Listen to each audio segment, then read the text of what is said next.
So what is the place of business support in business integrated governance?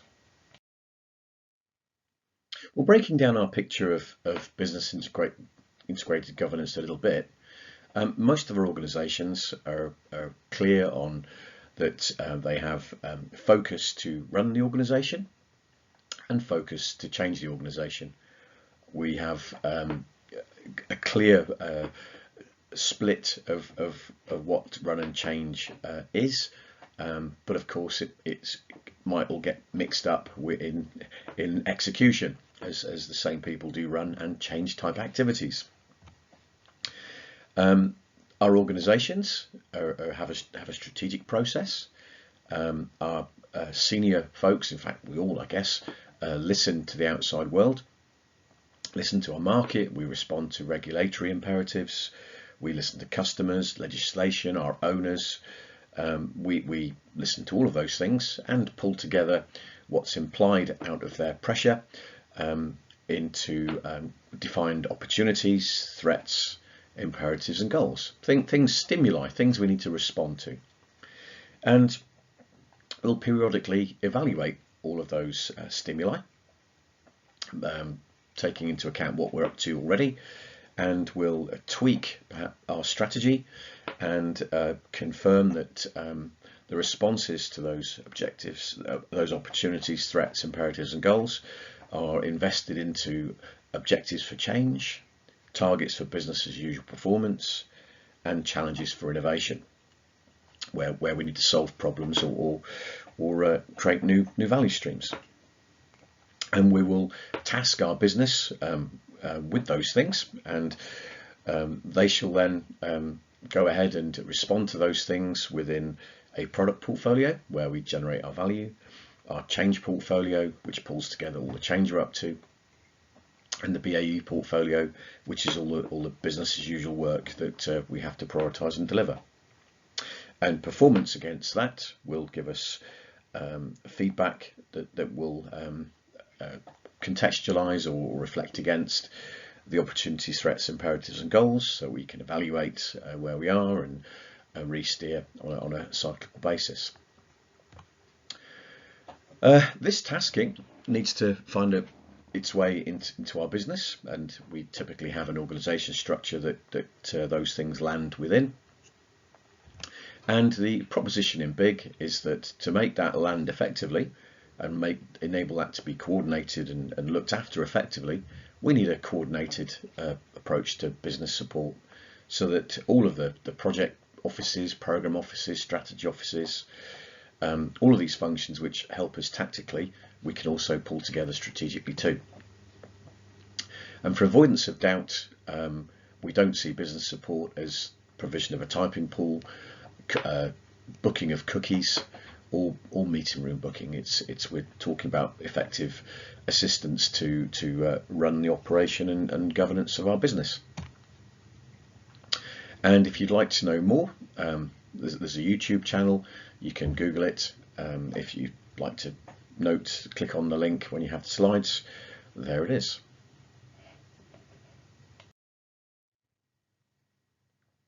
So let's drill into what do we mean by business support just a little bit more. Well, business support we've suggested is that function that enables us to operate governance. And the reason why we might need business support is because I guess some of the things that we are accountable for will be completely within our operational domains. We'll have clear authority to get on with them. But some of them won't. Some of them will span the business. Some of them will need to collaborate with folks upon. Some of them will need to coordinate. And the accountability points may well be broken down mostly in our hierarchy, but many will span across our hierarchies.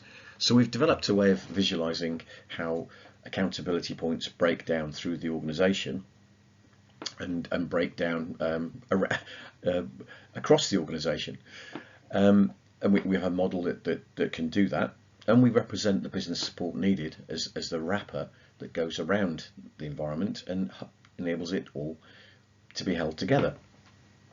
And each of the points that we show on the diagram on the right, these are points of accountability or accountability nodes, and they'll be headed by an accountable person.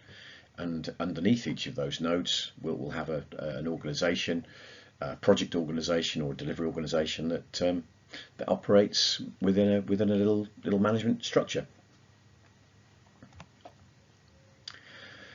So to be clear, business support is that wrapper that holds it all together, to support from main executive boards to the program portfolio and project community that delivers change, to the product community that delivers value streams, and the BAU community that enables us to keep the lights on and operate and deliver as a business. And the reason why we want to pull that all together is to enable us to sing off the same song sheet, to be supported in a consistent way, and consistently with how we want to operate our governance framework. So why do we need to use this term business support? What's wrong with a PMO? Well, nothing's wrong with a PMO, but let's explore that a little bit further. Well, let's just take an example of an organisation that doesn't have an integrated business support function. It may have many operational units. It may have a change portfolio and various projects and programs that are cross-cutting. But it may have support teams that are running a centre of excellence. It may well have a portfolio office which oversees its initiatives. Larger projects and programs may have support teams to operate those. There may well be people running continuous delivery teams who need support for the agile delivery that they're doing.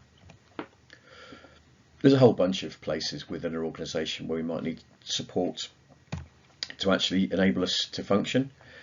And the point is, if you start to sketch it all out, it looks quite extensive, and you have to wonder whether there's consistency across all these areas, and you have to wonder whether there's effectiveness and efficiency possible in such a distributed and perhaps uncoordinated and unoverseen amount of support resource. Questions like who's doing what and where, is there unshared capability or even capacity that we're missing out on? Is there over focus on historical reporting rather than forecast delivery? Is there wheel reinvention? Is there process rework for the sake of it happening? Duplication, bureaucracy, inefficiency? Is there a no one size fits nobody mentality? This scenario is not efficient or effective and doesn't provide joined up support. And you have to ask whether this picture can be relied upon to truly support strategy delivery if it's really decomposed and not particularly well joined up.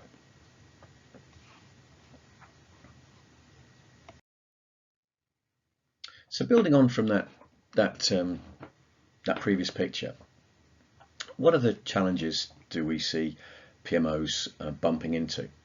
Well, myself and colleagues presenting today did a little brain dump, and we came up with a bunch of ideas ourselves that people face in terms of challenge developing and running their PMOs. And we did a little survey. It wasn't big, it wasn't extensive, it wasn't wide, but it does make the point nicely that some typical challenges include, and the most popular answer was low understanding of value add. So aside from efficiency and effectiveness, aside from tactical problems in actually running a PMO, the biggest answer back from our community in our little mini survey was that businesses don't understand the value of our PMOs. So what do we do about this? Do we tell our businesses again how great we are? Do we repeat the same message that perhaps they're not getting currently, because if they were getting it, we wouldn't be suggesting that we were in a position of low understanding of value add. Or do we actually go about increasing the value of our PMOs, perhaps by broadening and raising the level of service that they provide? And that's what we're going to talk about next. So as an alternate way to increasing our value add, the alternate is the alternate from delivering more effectively what we currently already do. Let's reach out and offer value to a slightly more influential and important community. And let's look at a main board perspective of what a PMO might offer. Well, this page kind of reflects what our main boards do in part. They listen for opportunities, threats, imperatives, and goals. They're out there scanning and understanding what's in our business environment.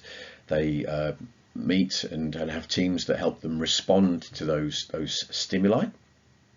And their role is to translate all that stuff into actionables for the business. And those actionables take the form, as we've discussed previously, of objectives for change, targets for business as usual, and challenges for problem solving or innovation.